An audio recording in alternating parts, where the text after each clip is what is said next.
नमस्कार दोस्तों, आज मैं सुनाने जा रही हूँ आपको एक नई कहानी। भैया।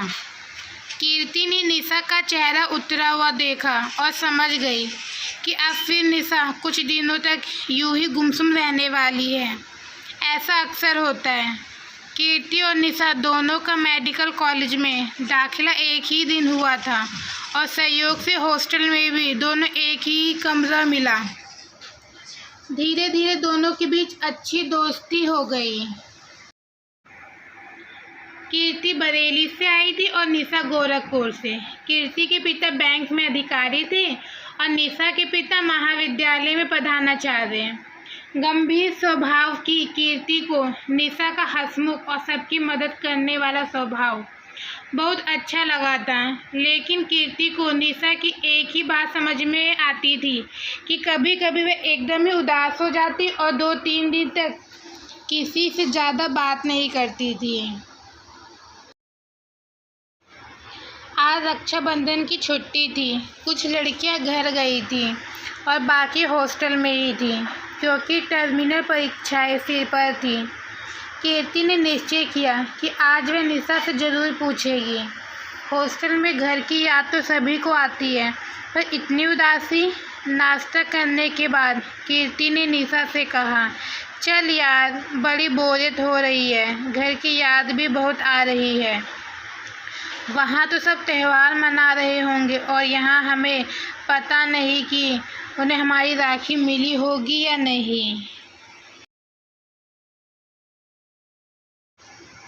निशा ने भी प्रतिवाद नहीं किया। दोनों ऑटो से पार्क पहुंची। वहां का माहौल बहुत खुशनुमा था। कई परिवार त्यौहार मनाने के बाद शायद पिकनिक मनाने वहां पहुंचे थे। दोनों एक कोने में नीम के पेड़ के नीचे पड़ी खाली बेंच पर बैठ गई। निशा चुपचाप खेलते हुए बच्चों को देख रही थी। कीर्ति ने पूछा, निशा, अब हम और तुम अच्छे दोस्त बन गए हैं। मुझे अपनी बहन जैसी समझो। मैंने कई बार नोट किया कि तुम कभी कभी बहुत ज़्यादा उदास हो जाती हो। आखिर बात क्या है?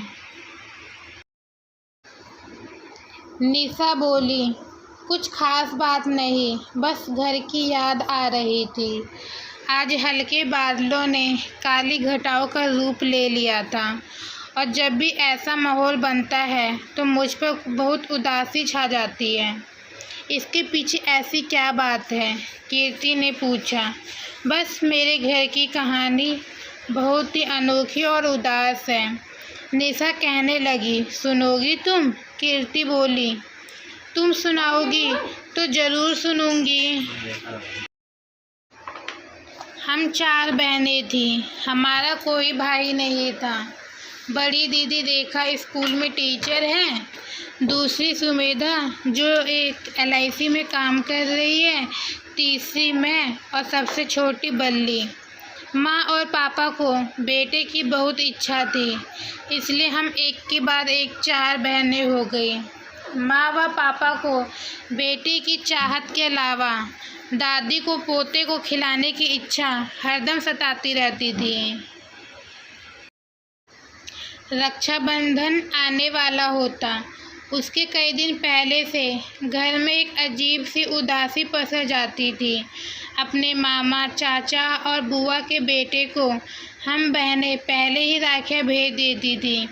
माँ ऐसे में बहुत असहाय हो जाती, जो हमसे देखा नहीं जाता था, पर दादी की कुड़न उनके व्यंग्य बालों से बाहर निकलती। पापा तो स्कूल से आकर ट्यूशन के बच्चों से घिरे रहते। पढ़ाई लिखाई के इसी माहौल में हम लोग पढ़ने में अच्छे निकले। एक बार राखी के दिन हमेशा की तरह सुबह पापा ने दरवाज़ा खोला और एकाएक उनके मुंह से चीख निकल गई। मम्मी किचन छोड़ के बाहर की ओर दौड़ी और वहाँ का नज़ारा देखकर वह भी हैरान रह गई। दरवाजे के पास एक छोटा सा बच्चा लेटा हुआ हाथ पैर मार रहा था। अरे, यह कहाँ से आया? पापा बोले। शायद कोई रख गया है। मम्मी अभी भी हैरान थी। इतनी देर में दादी और हम सब भी वहाँ पहुँच गए। थोड़ी देर में यह बात जंगल में आग की तरह पूरे मोहल्ले में फैल गई कि गुप्ता जी के दरवाजे पर कोई बच्चा रख गया है। बारिश के बावजूद बहुत से लोग इकट्ठे हो गए हैं। इसे अनाथ आश्रम में दे दो, भीड़ से आवाज़ आई। अरे थोड़ी देर इंतज़ार करना चाहिए, शायद कोई इसे लेने आ जाए, नीरा आंटी बोली। किसी ने कहा पुलिस में रिपोर्ट करानी चाहिए। धीरे धीरे सब लोग जाने लगे। त्यौहार भी मनाना था। वैसे आपकी मर्जी प्रोफेसर साहब, पर मेरी राय में दोपहर तक इंतज़ार के बाद आपको इसे बालवाड़ी अनाथ आश्रम को सौंप देना चाहिए, कॉलोनी के सेक्रेटरी ने कहा। तुम चलो भी, उनके यहाँ का मामला है, वह चाहे जो भी करे। सेक्रेटरी की बीवी ने उन्हें कोहनी मारी। कुछ भी हो मिसेस गुप्ता, रक्षाबंधन के दिन बेटा घर आया है, कुछ भी करने से पहले सोच लेना। जाते जाते भीड़ में से कोई बोला। इस हैरानी परेशानी में दोपहर हो गई। खाना भी नहीं बना। बारिश थी कि थमने का नाम ही नहीं ले रही थी।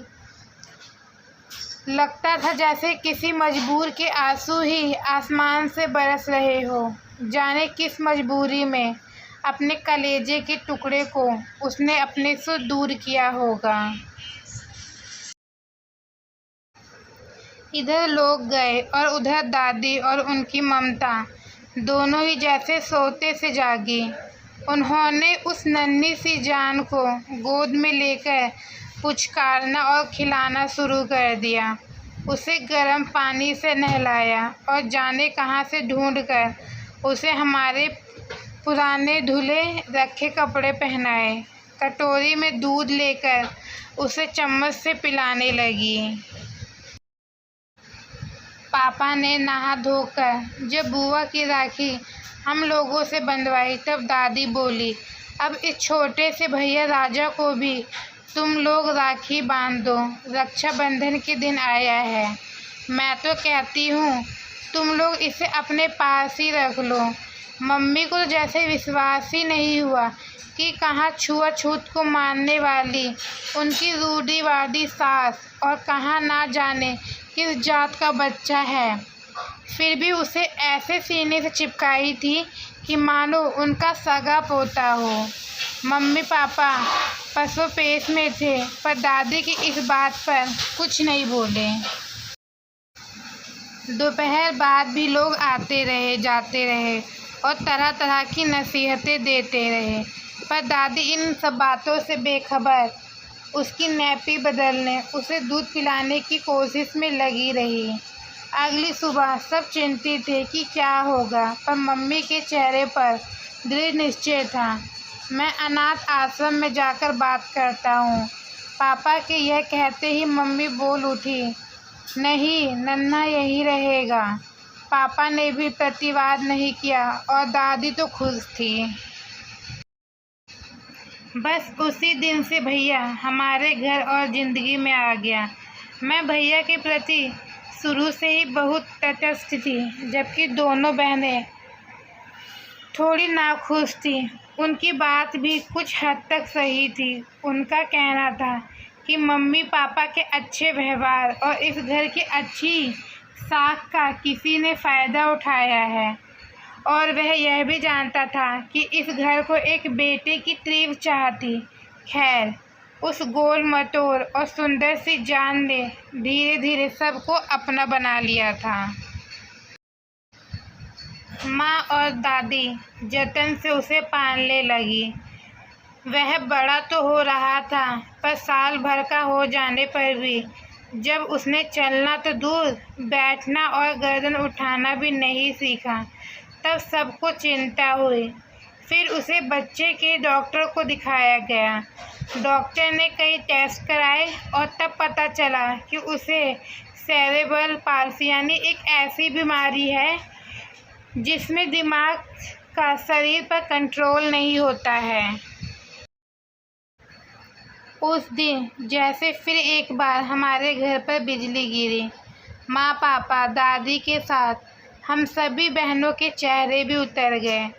पापा के अभिन्न मित्र ने फिर समझाया कि उसे किसी अनाथ आश्रम को सौंप दे, पर अब यह असंभव था क्योंकि पापा को थोड़ा समाज के उपहास का डर था और माँ दादी को उससे बहुत अधिक मोह। वैसे भी यह कहाँ ठीक होता कि अच्छा है तो अपना और ख़राब है तो गैर, इसलिए भैया घर में ही है। अब करीब 6 साल का हो गया है पर लेटा ही रहता है। माँ को उसका सब काम बिस्तर पर ही करना पड़ता है। दादी तो अब रही नहीं, कुछ समय पहले ही उनका देहांत हुआ। माँ कभी कभी बहुत उदास हो जाती है। कहाँ तो भैया के आने से उन्हें आशा बंधी थी कि शायद बुढ़ापे में बेटा सेवा करेगा, पर अब तो जब तक जीवन है उन्हें ही भैया की सेवा करनी है। निशा फकफकाकर रो पड़ी। कीर्ति की आंखें भी नम थी। थोड़ी देर खामोश रही, फिर कीर्ति ने उसे ढांढसा बढ़ाया। इसलिए मैं डॉक्टर बनकर ऐसे बच्चों के लिए कुछ करना चाहती हूँ। पर सच कहूँ तो भैया का आगमन हमारे घर ना हुआ होता तो आज मेरे माँ बाप ज़्यादा सुखी होते। जीवन की संध्या समाज सेवा में बिताते, पर बेटे के मोह ने उनसे वह सुख भी छीन लिया। कीर्ति चुपचाप उसकी बातें सुनती रही, फिर उदास कदमों से दोनों हॉस्टल की ओर चल पड़ी। तो दोस्तों, आज की मेरी ये कहानी यहीं पर ख़त्म होती है। आपको मेरी ये कहानी कैसी लगी कमेंट में ज़रूर बताएं। अगर आप मेरे चैनल पे नए हैं तो मेरे चैनल को लाइक करें, सब्सक्राइब करें। आगे मैं आपको ऐसी और कहानियाँ सुनाती रहूँगी। धन्यवाद।